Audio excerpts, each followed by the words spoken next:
asona busia pen wo Kumasi abu akwa asona maso woni Sompa nsentwerefo e kasa fa asem yo Minya ba no mina mdina shi ana pena minya kuma friend say asemo asifi neme Kumasi nti me bedru ya no me dikasi post station na bishina phone bi information minya ya ne say wo kumo maami amra efie aha obi anim kana watopono no mu nti asa de sine hunu wo a bonten no okosemetri no mu se moja awono nti o moji tumu se ebi awono na adi ne ho awu nti wo kono ena okodu ba bia for muton agrochemicals ena okoko yi ba ko etia no na wono mo no ena wo fa se ba ko kopie so no obo to kuno ye nti no mo fi se ono na adi ne ho adam moja ne ntini omo rashe no adi ne ko police station nti achena abusuano e for up ye koye nti akono tu ha no fosi asofu mienu om de mentimi mo mu din ogba ba ko be ma ba ko ena se o ma me no ye bayifo nti ena okum ma me no asona busia pen George Bedujan ene yete ne nka na no akire assembly member wa asonoma so electoral area onmunyamfo Isaac Dubuaten ono so ne nsentwerefo kasafa asem kroya eho Abaku, the Pabes is a influence. Yes, but no, some police station. Pay the knows what I'm important to police from the medical hospital. You should me the banana, maybe I'll come in my dream. I could check pictures. This is a more here. So I attended the crowd in this one. And the police from the other was a metro. And I'm in charge, as I said. Mother coffee, but it was said, I know some. But I'm coming. I have a friend address. Now, come police station, I dare to so girl, 55 years, 76 years. Ye free anumu na ya basam from wakane gender swap for mami oti kwa feast jaba and waka says na no abra wusem wa isi ye wini ba trauma hospital no nya dia sese esi kura osisi akase obi ani bia wani bia ni se wo ye ayamye na wonya ayam hihye nso de ama afoforo ni titu kura se bra nipa no mra yo bi nso e won ho na dia ne besie se ye mami bi be kwa ya sabia sanse wanya akwanhia ama ne nan mienu abu ama na dwene ne kura ho aka na doctor foni adwumafo be kase na busuafo menti ebe pam maami am na koda wiram na wakwa akokyere ne nkwa sa asem we ya oro kuje tabla akwadwina mra chebe dwafie mu akasa se wo ma nam wo nsa so ma sa wo yi ba ye no so mbe gyina mpania no be yi ensem bi nsoso ano maami oti kwa fise jaba se wo a ene ye nyina ne ya fedie na wo man ya social welfare fo wo mu na nka obi ye na dwuma yi a edie benkom ene be kwa akofa sa wo yi ede aba. So it's important that the whole medical system is retrained. I would ask that the association should put some funds into that, and the Ghana Health Service as well. The act that has occurred is highly irresponsible. And if you look at the Hippocratic Act, the oath that they swear, it's about sympathy. So where was the sympathy of these people? We don't go to the hospital as if it's a beach.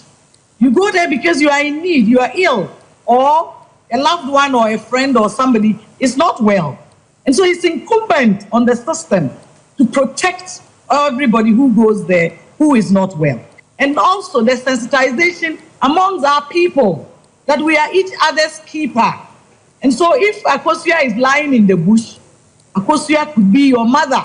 There is no excuse for what has happened. And the 30 days is too long. The suspension of the hospital administrator is in the right direction. We must see that justice is being done for this woman. Her relatives, where are they? The police must investigate and find them. She didn't come from a tree. This woman has lived a life. Who knows the type of life she lived as a younger person? And today that she's not well and she's vulnerable. She's been through an accident. Nobody is coming out to claim her. Is it because she has no family? She has no child? She has nobody? And if she has nobody, the state of Ghana. Mami Otiko Afis Jaba and I attend in Kano. As soon as South, I'm Rashebe January Munyavari Kopoku, Edia Tuja, watch them say Yami, and this Tosumi, no, as Aba Bemudia, any 24-hour economy, no, I can remember and Pema Ankron. Nina Benya Jumaya will be uncontinued Yassi and Conquer to Dami Bewu. Now, the Assembly to Ja or NDC 360 Jumedia, why am I rest a medium fee, at a Putin water to Yama, and no red Kopoku Castle, Temahabo say no, Yaya Jumani upon Yadia Wedi Yabepon. Ibejinamwa ye djuma ema samije mfinso kra mpo di bika ho passport office for nya dia won mo bepon wo mu nyina be ye djuma kri na ye kwani ye ba na ye kwani ye ba no hwede no ne 8 shift abrochire de bi we pon wa ba chese babunu pie ni wa wo benya excuse summit duase to dame obia ebe ye djuma no se we ena eba beboa ama me nya djuma nye no yetumi eyi enso ede afiri ho yewra Eric Opoku 2022 me chake ye no na port and harbors nko nipa ye adwuma no omunam 4500 say nipa 4500 no omo ye adwuma from anopana na nwotwe ebo no numpa ya pon chef na be sisi I was ye niema no ba ya pon niema ni si ho ade ache ne eba ne yatimi ya ne yi nti da bia enioma si ho aye ntimi nyi woni tua se enioma no si ho che na wa ntimi anyi a na dem ora ya yew a no so se atwa etuo bi ma otua wa ntimi antua wajapade ne yae dey yafa now ye can say esan se da bia traffic no load no ho nipa 8 hours per yapon no so ra mama be dia konwa ya ye be chemu miensa 8 hours into 4500 people na eye adwuma wo port and harbors no ye be ye no 4500 omo abegina ho 8 hours na 4500 for so asamba na 4500 for so ayedey aba into port and harbors one 13,500 yeah next year the 9,000 for pa yeah you should 2022 figures so 9,000 and ye dey be ka ho na just say first 4,500 be start adwuma anopa no nwotwe 8 hours equal 5 for my free omoko na 4,500 for so ayedey aba Onmonya for Eric Opoku. Na onmonya for Kennedy akompre kwa Japan wasin Central na shebe dwani e de futuo de akode ama na chita fo nyina se e train kan tisa bonte so for me fankodi to mo nyina for ma wode ntai Dr. Laji Momudu kwabraje mai ba omiachi nyansa container na adwumadi a wodie ne nkode ne awokun so obetumi aba be yama mpanyini no se ni so ade hu ni emrem enche kra na Dr. Laji Momudu ba omia be pie mu asatema ntemu edne ho be kire opemso na ese to abebi oni asanteman na no wrak ne de Japan so kogina simpie ni apaso kasa ya na chitafo ni bi ante asesa adenti enode ne ho aba be dom MPP fo na ye wura yi wakasa se wo MPP ni edi twani funuma na wanso na wogina wo sese omukọ primary wie yi nipa eba ne fie wankọ akwantonkro eno se ebegu egu anya wifuoi me nkọ akwantonkro ne ena me nkọ akwantonkro china MPP numu wa na metena na maye adwuma enu nti wo sere na chiritafo so omu nyina nkamom na omu ntamba mudu ba omiachi na omu mpritumi odi asami tudwa wo bra no wadi mvinche de osienum na wodi na woda no so omu fasa akwan no so na obi biada mene se pobi so minimu no obi antontwene na emom wosere eye Dr. Laji Mamudu ba omiachi ritafo ne se omu nya yate na ehunahuna ne apopo na omu nyina ntum nkamom na omu nya adwuma na omu mpri tumi. I went there. Thank you. What I want all the party people to know that I have not resigned from the party. Hey, we are Baba. I am not going independent. Amen. I'm still an FPP member. Yes.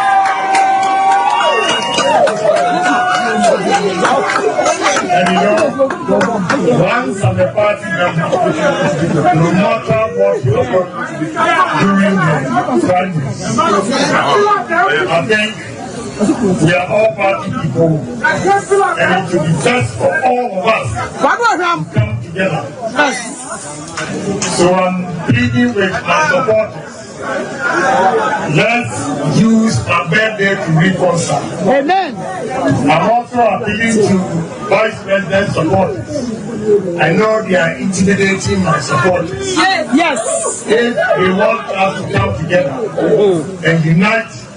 for a united front, then they should also reciprocate the same favors and rendering. Way ayora Kennedy Kwame Akompreko e Japan abaiwa bi on finche du nsia o si broken heart ya che no wakwa akodwe tweja e de ato ne nkanchema dem e wo nkusukum ya eno wo mankasima no fantemai municipality enfinfi mantemu na ebra asem nchiremu ba na abaiwa friend Rebecca Inyomi na wakọ ne mpren adwumam Mpre wa yamaburo eno akọ so akọ akọji sika branti e friend Samuel eye agober eno osisika de mema sanse me nuaja empratwe si ababa we su bre ya mfa boge anye soan na no ena mra no ne twempra no ama ne dansa fa ba akonti wakọ ye kotwa eja ede to dan mu ehye emu niema e okra na Rebecca Indomi ejitu mu se ampa wono a ene wo hye edan no sanse de be ma ne ye no ene ya panicho bia so antentam Boy na kasa be yentu no ka chim de sisi ala podo ne bet na bi no bisa no question de ojitu another one jentu no se do ojitu no bisa no so de mini bet na another minute no se minute na boy na kasa meet if you answer me so na o simple abru 1 week manja antuma na so otam na me jitu ma enti enya da ono na asementi obopa me fifi wo na mi se ono de me dia se ono ni date na me ni date enti na obopa me fifi wo da no de ye ntwe date na do na me enti na efi na me so me enti ono ohan no obisan ni na bisan de enti onpa me fifi wo ahomachi no Wednesday ahomachi no luko edwum na obisan de enti onpa me fifi wo anada me enti fi me so edwum ho na me te de te opedo opa me enti ese no de ono de olbapa me da nani ntompa me nti no wabufu na me do ko so dan melu mo me so la na de no ba mo me hu manche so na me ko bo get na me so je me do tu ba no do nti we en my sorry na me ko me nim da nyama no ba so ka step nti ala me we malu mo nti boy no fa anchem yo we why sorry ane owie wo tweja to kwabrane de machine ne ma no why sorry na said your dancing ya no no so gina o chire mu no say no no so kan no someone ne say only saving na chimpra and I don't know beside saving so manes kan and upon saving so niska nti eya awia breaker na me tissue intimity ha na case by says service on me bekas ano di man no frame no catch me say saving say owu a Rebecca no akumu ena me say nti anyo me oba humachi anopa ena oba me nchen no re catch me say ena me say asam no si say ena so oba ni ho oti wa okat say me to me kasa ko ena say oba adwuma mo ho niam gidi no we ansone dia ekwaso na assembly member wo nkusukum honorable Alhaji Ali Amu Abubakar dia futu akode ama mayowa so mo hwe wo mo ye papa wo mpratwe ho ene ne ma bi atititi sei na wo se approach fonso frase ya wo mo ye mo hwehwe mu na chede wo se ya blente bi na am de otifie iganu mu na onyi ni gereti nti am da kasakase su wentem nti wakache gen do onyi de wo se sanye mo no nko onyi na ke gen again so what as nti gen parking you mean no kon according to gen akase no upper matches or the two matches no no or two down nti on go for them jeshui na do be ya blente wa sure de je president no poboa no fridge abente ni tv ni bibia asho ai atopabi bekum atopabi be show dem niema aha ena ye di age na wako 21st clinic ko sho ho ya di atwetwe pachi na watriti wumpo mu ama hode na ye adwuma na watumi aye adwuma e di asomo maitiase my Ghana ne wankasa so wabusua na se kokon so gigi wo dia 3A co capsules eno na wo benom na tu ayem tim no sisi yade enso e di every ho mizo ene ye kanfo de madofo nyina wo ebra wo ye wo to ponja wade wo tew na wudi wa hoda eye anom de anonsuo no de sese ni pedua mo ahoden sipi esita samfo ne asante ebo Benedict wono no so ne so de ma me akoso so Elizabeth Tona na yire betena fidie echi masafo kantanka eye adwuma wo MCR ho ehwe me bibia to so ni wo wura azuka mi amigina mo kenka ye ohini ni ama kranchada zo of mami premeni madam nyina ase ama mo moniti a adehye ya sorry de o mahini ya edubu ache obetrase am wiase nyina ache Brakasa ye duabon waso a 21st clinic